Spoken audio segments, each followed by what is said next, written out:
Who knew just drawing a single frame of animation would be this hard? Okay, so no holding back with this one. My name is Alice and I am Alice in Creative Land, and I am jumping straight into it. I decided I wanted to try and draw a frame just because of one of my favourite anime scenes of My Hero Academia. I just binge watched the whole anime in less than a month, and that last season is something phenomenal, something to admire every time you watch it. And because I admire it so much, I decided I want to try and draw a frame because, I don't know, other people might want to give it a go and this is my turn. And that maybe this might give others some inspiration or just some chill entertainment.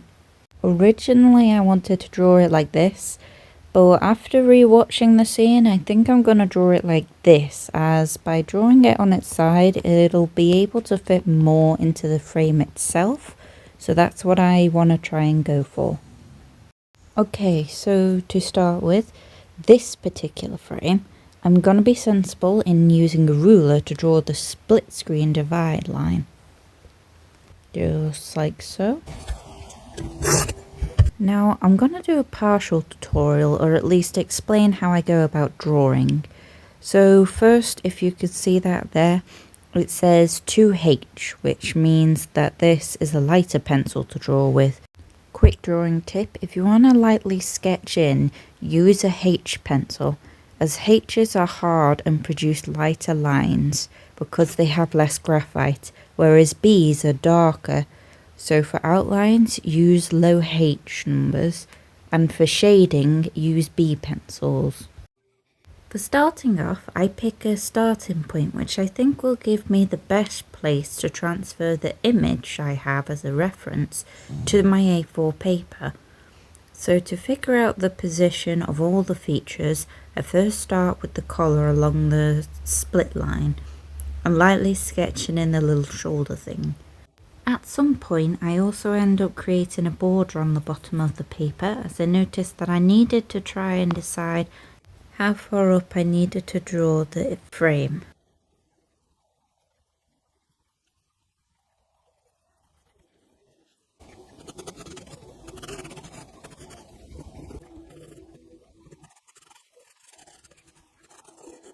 It was then at around about this point that I realised that I had to rub everything out and start again, as after a short while of drawing, I had then realised that the reference I was using was a slightly edited frame, as it was too close up. So I found the scene clip on YouTube, screenshot it, and now I start again with a better reference image where you can see more detail of the characters. Also, if you're wondering what I'm using here, this is actually a rubber. It's a putty rubber. So the purpose of a putty rubber is that it's putty, so you can stretch it, squish it and shape it. And it's a bit softer too. It's much better quality for erasing, as it's better for your paper, as it won't shred it as easily like you'd get with a normal eraser.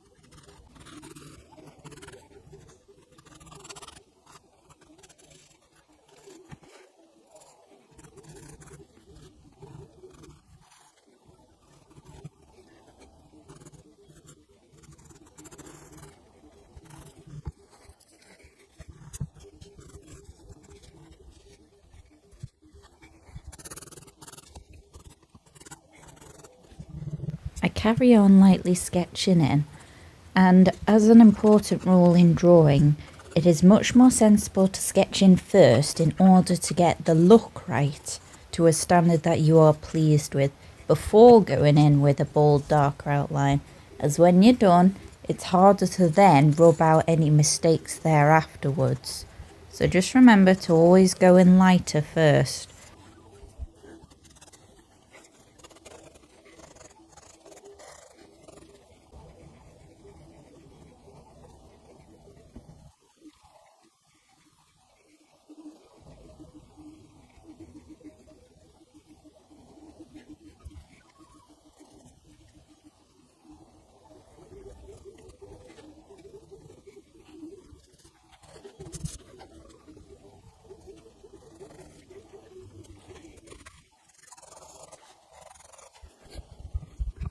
So now that I've finished lightly sketching in Bakago's side, I move on to Izuku's, and I don't know why, but I end up finding drawing his side is a little bit easier, and I don't know if that's because his side is more like rounder shapes for drawing on his side.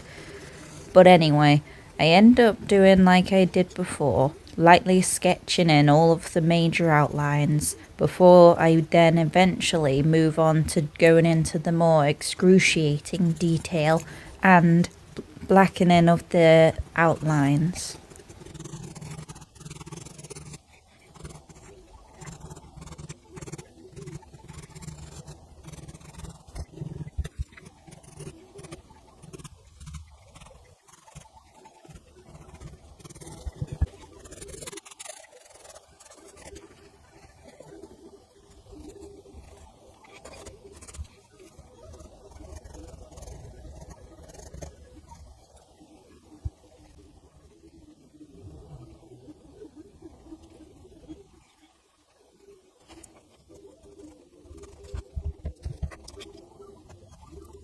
So what I'm drawing here, this bit of detail around the eye, is one of the main reasons why I wanted to draw this particular frame.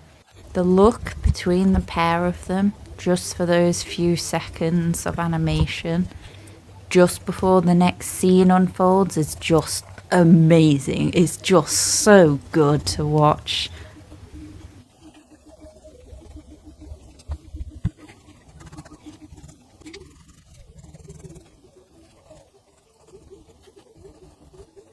As for actually drawing the detail itself, what I end up doing is I lightly sketch it in because it ends up being lighter than everything else around it. So I just lightly sketch in the outlines, and as you'll see, I shade all around it and in the small gaps between, as then that makes it the highlight and stand out against the rest of the body and the background as well.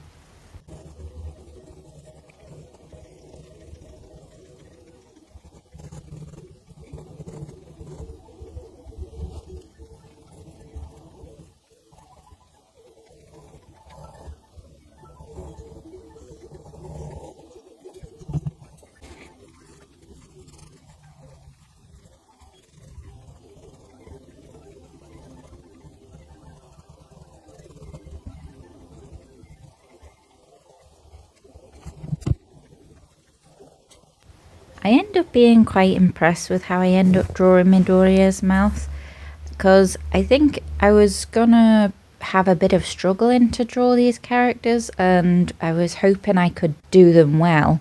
But I'm quite impressed with how well I managed to draw the mouth, as I didn't realize how simple it actually would end up being by just drawing the correct shape and getting in those little shadings in the corners. To help with my angles, I had my tablet set up in front of me and would hold up my pencil and then hold it against my paper so that I could get the correct line angle I needed. So from this point, I have to end up drawing a lot of what I'll refer to as feature slash texture lines, which are all across his face. And this ends up taking quite a while, so I end up cutting a big chunk of that out. I also took the opportunity to go in and improve some of the major details, like darkening the irises and making the collar line more defined. Now we come on to the next bit, which will involve some major shading. And so for this, I'm going to change my pencil and use a B pencil. So that way I can create a darker shading using my pencils. Quick tip here, if you want to avoid your fingers turning black from smudging, then simply get a piece of tissue, fold it up around your fingers, and then you can use the tissue to do the smudging for you.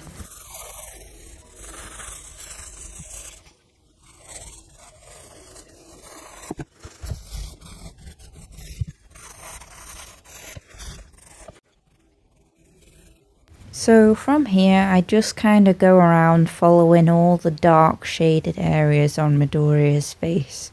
And if you still don't recognize the image that I'm drawing off of, this is it. Yeah, I love the scene.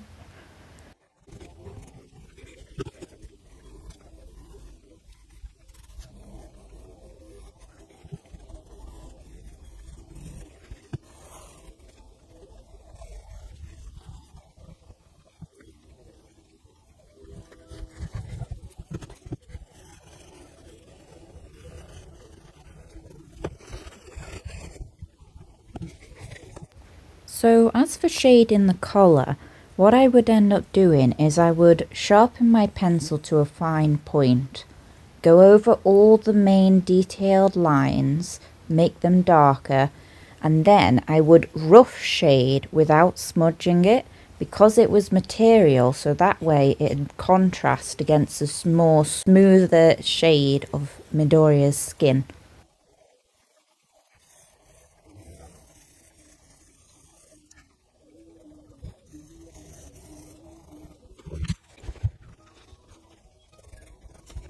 For the small bit of hair on the left side of Midoriya, I dark scribble that in, so that way it can stand out against the glowiness of his eyes. And it also coincides with the frame itself.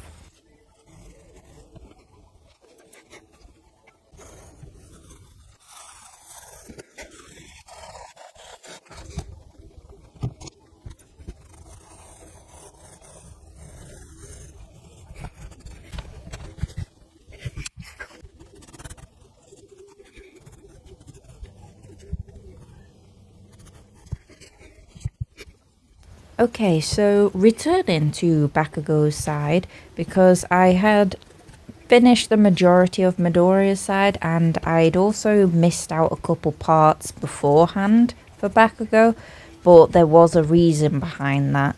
And that is because he has like a massive blood patch on his face. The poor guy got injured. And he has a lot of these tiny, tiny texture feature lines, like with Midoriya, but all over his side of his face. And I held off on doing this because I know it'd take a while. So this is what I was waiting for, to draw all these agonizing tiny lines and also shading in this dark patch on his face.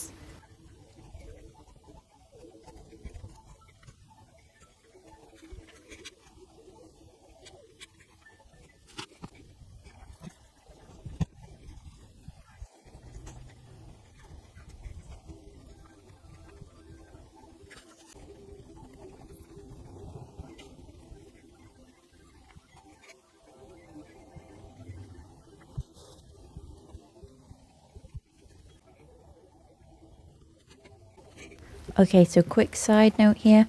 I realised after I was done that I kind of got a couple of angles maybe a little bit wrong, but that was down to me having my drawing pad flat on the surface and having the picture standing in front of me. I just struggled a little bit with the angles. Hopefully it doesn't take away too much, but you kind of see it a little bit here with how I drew Bakugo's mouth. But hopefully, you might think my image looks quite good by the end, I hope.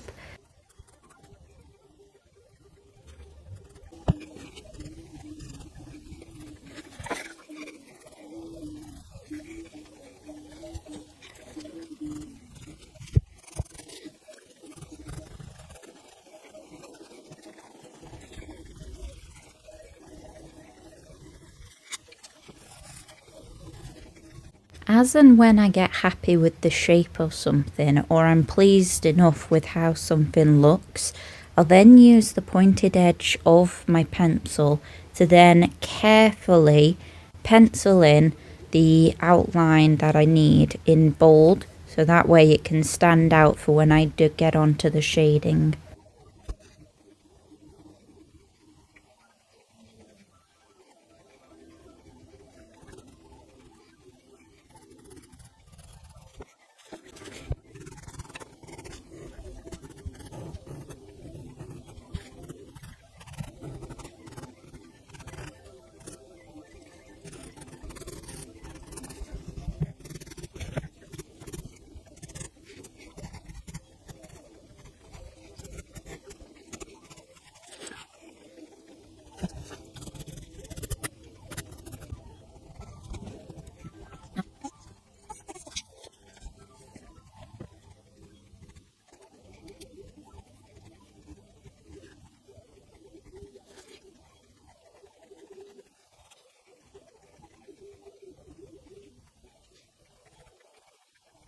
Okay, so now I pick up my B pencil once again and move on to the major shading that needs to get done. Starting off with Bakugo's collar, which is actually black anyway, so I don't mind pressing in hard for this.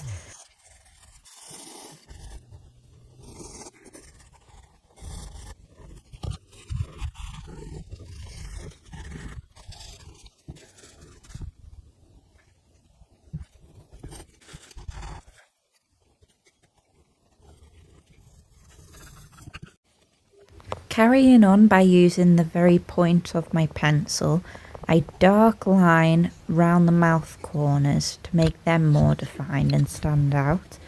I then carry on adding in extra little hairline details that I'd missed out before then moving on to shading in this blood patch that he has on his face. Now what I do for this is I end up lightly shading in first, smudging it, but doing it in layers, because unlike the clothing, which I didn't mind leaving a bit rough because it's, you know, material, for the skin, because it's smoother, I wanted to make that shading patch a lot more smooth. So I would layer, then smudge it, and layer again, so that way I could create a really darker patch without leaving any lines and making it look all rough or anything.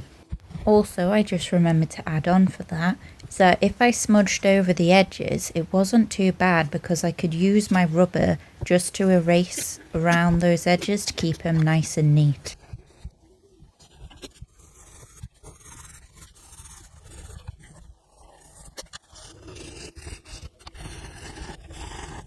After bold lining the hair spikes, I then go in and start very lightly scribbling in the shade for the hairline. Now because Bakugo's hair is like a light blonde colour, I don't want to make this too dark. So I put my pencil on its side and very lightly scribble in all the shaded areas.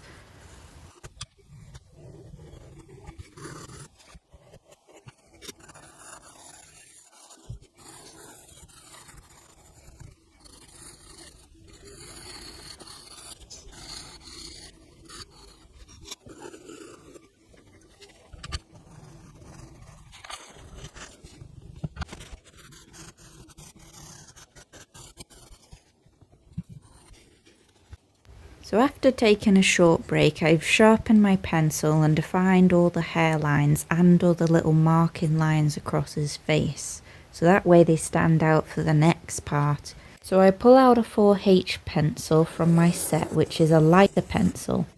And this is for shading in his face.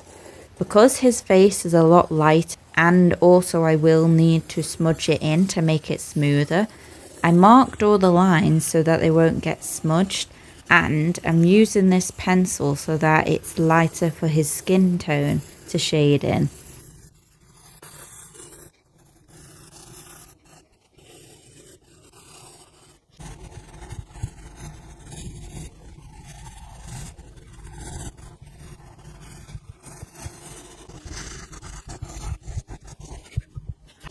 One of the last parts I needed to finish off for Bakugo's side was just finishing off defining his eyes a bit more. They're very shaded in the frame, but his eyes have like this little fiery twinkly effect going on because of his like awakening that just happened.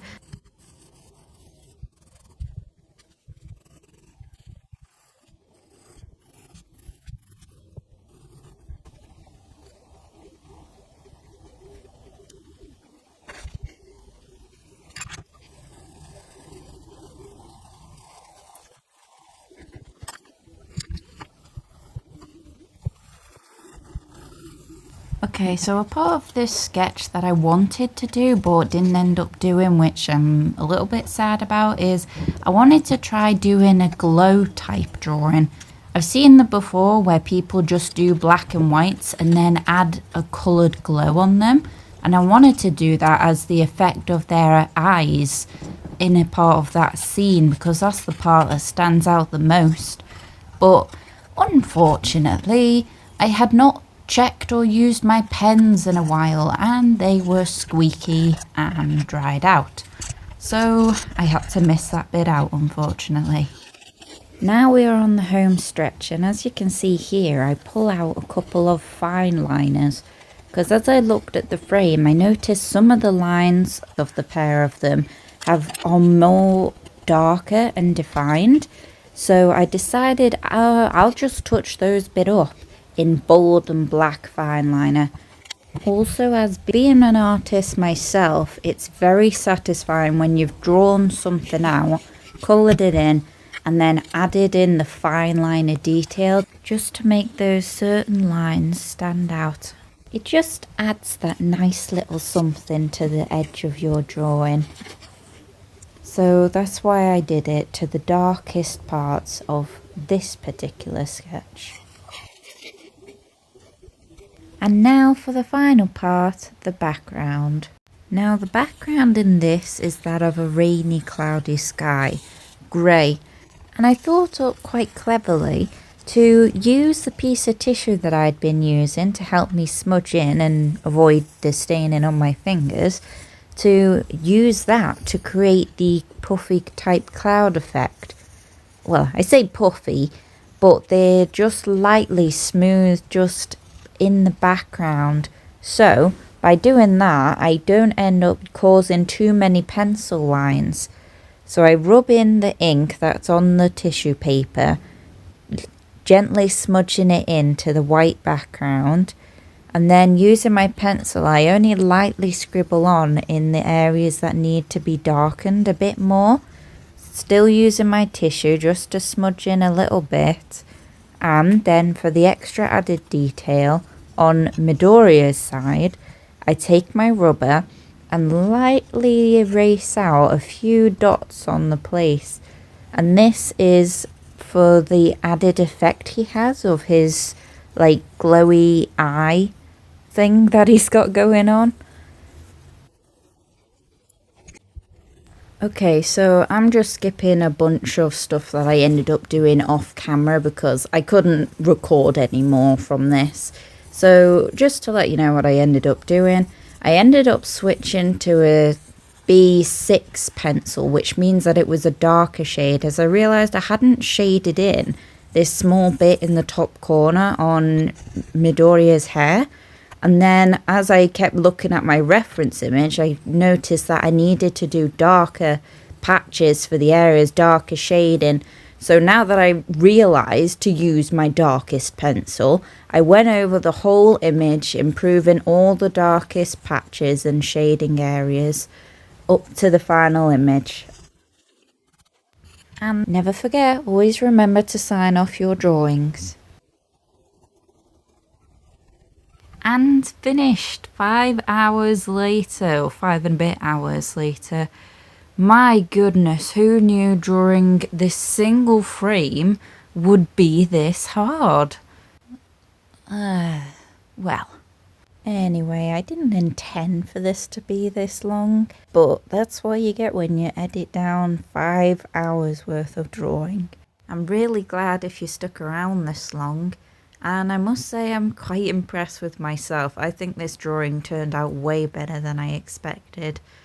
It could have been a bit better. I know there was a couple things that I didn't quite get the right lines of, but it's all experience for next time.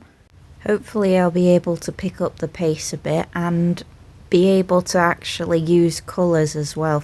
I hope you found my video entertaining, or at least a nice chill watch just to have in the background. And I hope that you stick around for my next one. Bye bye!